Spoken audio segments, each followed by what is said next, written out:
Pesticides. What are they and how can they contaminate our water? Pesticides are a variety of manufactured chemicals that humans mainly use in order to protect crops and livestock from harm caused by pests. There are many different pesticides, each of which provide protection from many forms of pests, including rodents, insects, gastropods, fungi, and weeds. The most common place that pesticides are used are farms. However, they can also be used in suburban and urban locations for lawn and property maintenance. Unfortunately, these products can be very harmful to humans and animals when they enter their bodies. Pesticides come in a variety of strengths, the stronger being more toxic to living beings and as such are regulated by many governments and mainly used in industrial farming. Weaker pesticides are available to purchase by the public and are typically meant for home use. Annually, the United States uses over 372 million kilograms of pesticides, while nearly 2 billion kilograms are used worldwide. Pesticide products typically are not just a single chemical, but are solutions of multiple chemicals that are combined to create the pesticide. This is done to dilute the most harmful products with inert carrier chemicals so that the pesticide is not as dangerous to the user or plant it is being used on. However, in many countries, the manufacturers are only required to list the active ingredients that are within the pesticide on the product's container. Since the majority of the inert ingredients in the pesticide don't have to be labeled, the product's users are left unaware of what they are being exposed to and what side effects could result from that exposure.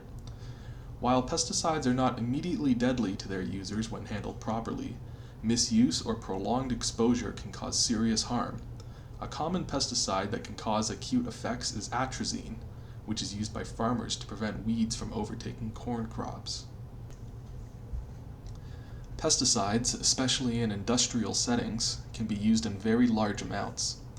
They are often spread across a large land area in order to cover many plants at once. After these industrial-grade pesticides land, they perform their function, but they do not diffuse at this point.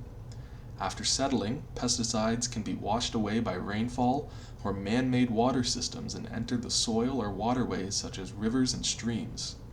From there, the contaminated water will join with groundwater or larger water sources like lakes and ponds. Even with careful and precautious use, pesticides will still spread beyond their intended use and contaminate our environment. This after effect of their use can have extremely detrimental effects on the environment, the animals living in it, and ourselves.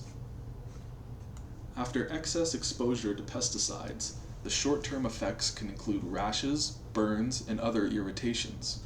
In long-term studies, pesticide exposure has been linked to birth defects, damage to the nervous system and other organs, as well as the development of cancer.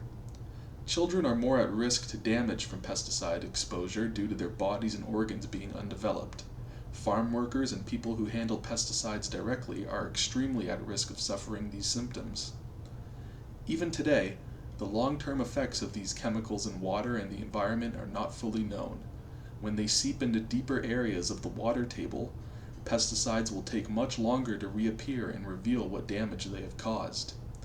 Due to this delay, it takes a very long time to develop test results from samples taken from the contaminated water.